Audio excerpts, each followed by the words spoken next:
the only one that really has like a set speech over here. So I apologize if it's longer than anybody expected.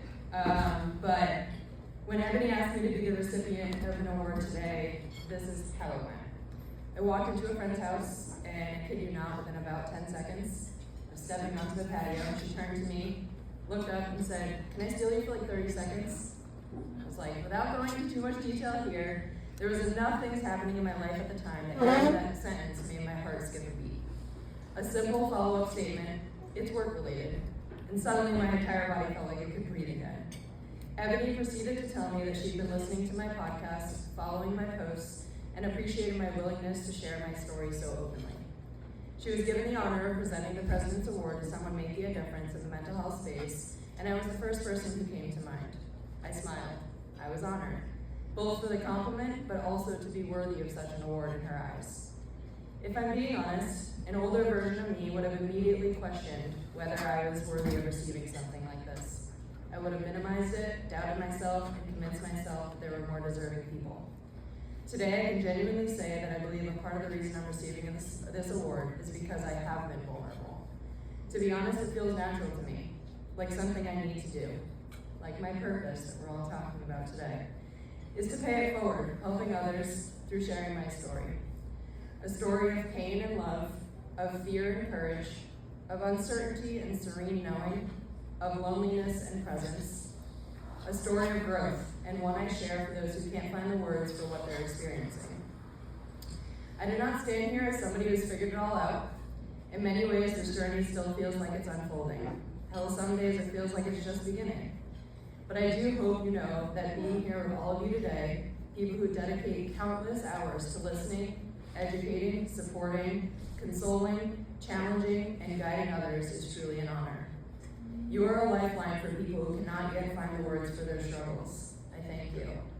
You are a breath for people silently suffocating beneath what nobody else can see. I thank you. You are sparks of light for people who are desperately trying to believe life can feel different than it does right now. I thank you. Some of you may know exactly what that feels like. Maybe that's part of what brought you to this work in the first place. Whatever it was, thank you.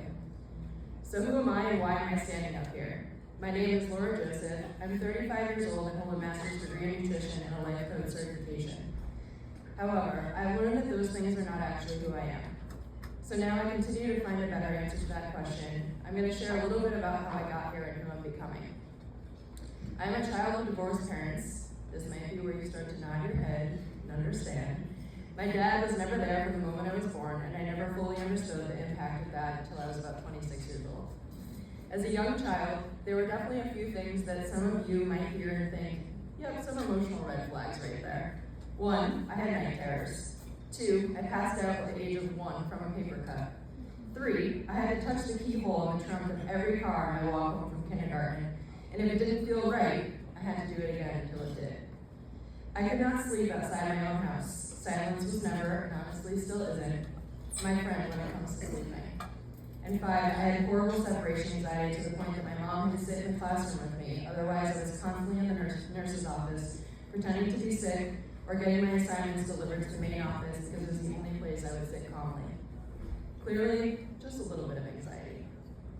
In my early years, safety for me equaled my mom, which we know in this room doesn't exactly bode well for the years to come.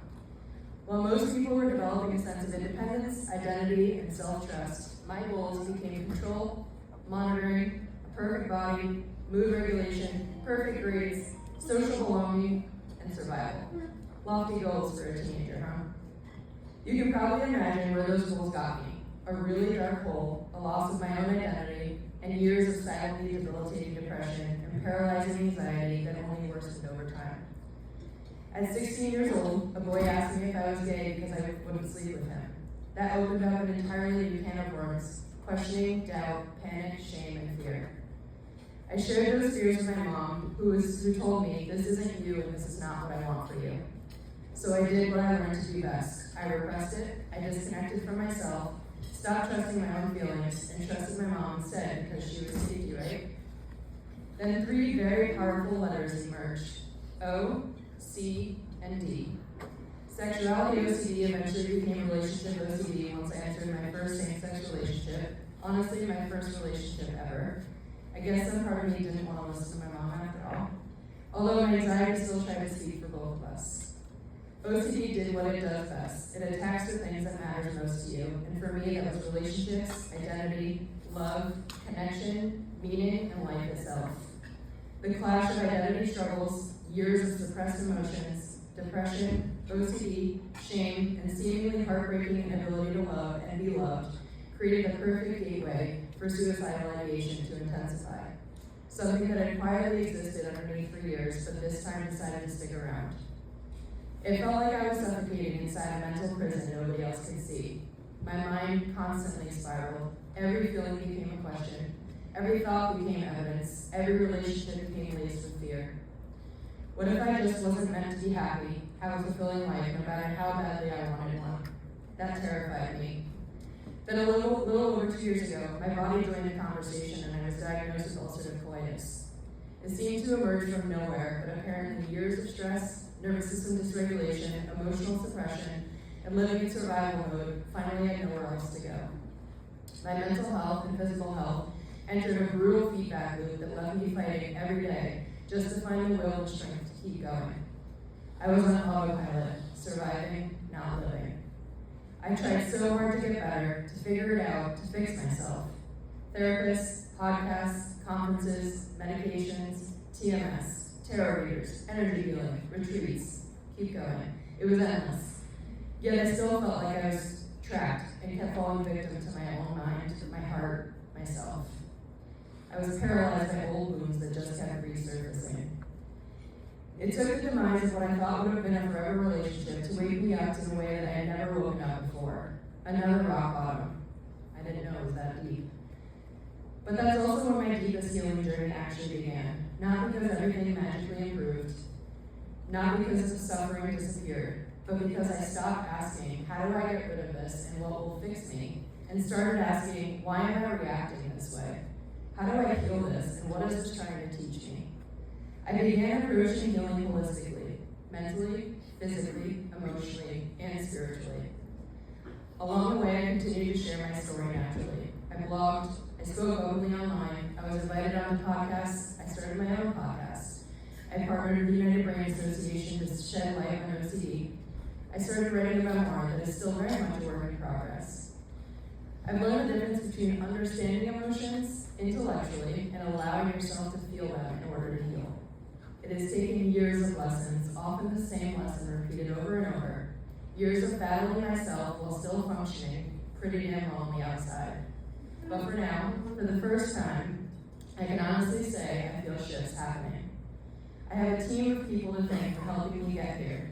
A spiritual healer, functional medicine practitioners, a therapist, community, a lot of support systems. I don't tell you this because I think my story is unique. Honestly, I wish it were. I tell you this because maybe what makes me unique is that I'm willing to stand up in front of a room full of strangers and tell the truth about it. And I do that in hopes that it helps you in some way, either personally or professionally, or maybe even both. So as I wrap up, I come back to the question, who am I? I'm a patient of yours. I sat on many couches, begging to be helped, healed, and saved. Eventually I learned that while nobody could save me except me, healing was an internal journey aided by the trusted guidance and support of people like you, people I needed and still need. I'm a colleague of yours, dedicated to finding ways to help others heal and to create a shared community with other professionals. And I'm a human being, a soul who feels deeply, thinks deeply, and believes that I was put on this earth to help others through my story and the lessons that I'm learning. The small amount of sharing I've done so far somehow led me here, standing in front of all of you today, because Ebony felt inspired by my story. That means more than I can fully put into words, and I hope to continue expanding on that impact however I can. I hope my story encourages people to approach life with curiosity, compassion, understanding, and openness. I hope to connect with people here who see opportunities in the way we educate, support, and create connections for those who need it. I hope to build something that helps people find their team, their resources, and their communities earlier in the journey that I did. And I hope that every single one of us in this room is on that list of resources for the next person reaching out for an addition to their support team.